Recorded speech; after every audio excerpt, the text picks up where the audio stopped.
আমার আজকের কবিতা বিশ্বকবি রবীন্দ্রনাথ ঠাকুরের কৃপণ।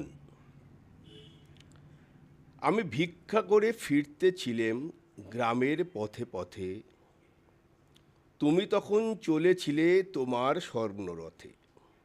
অপূর্ব এক স্বপ্ন সম লাগতেছিল চক্ষে মম। কি বিচিত্র শোভা তোমার, কি বিচিত্র সাজ। আমি মনে ভাবতেছিলেম ইকুন মহারাজ। আজি শুভক্ষণে রাত পোহালে, ভেবেছিলেম তবে আজ আমারে দ্বারে দ্বারে ফিরতে নাই হবে।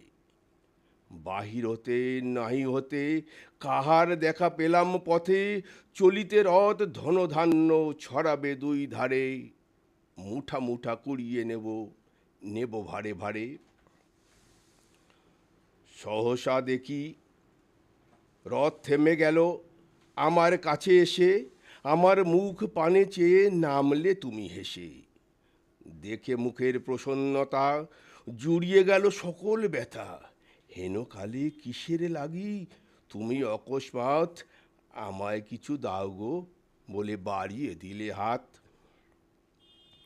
মুড়ি একই কথা রাজাধিরাজ, আমায় দাও গো কিছু। শুনে ক্ষণকালের তরে রইনু মাথা নিচু। তোমার কি বা অভাব আছে ভিখারি ভিক্ষুকের কাছে? এ কেবল কৌতুকের বশে আমায় প্রবঞ্চনা। ঝুলি হতে দিলেম তুলে একটি ছোট কণা। যবে পাত্রখানি ঘরে এনে উজাড় করি, এ কি ভিক্ষা মাঝে একটি ছোট সোনার কানা দেখি। দিলেম যা রাজ ভিখারি রে, স্বর্ণ হয়ে এলো ফিরে। তখন কাঁদি চোখের জলে দুটি নয়ন ভরে। তোমায় কেন দিইনি আমার সকল শূন্য করে।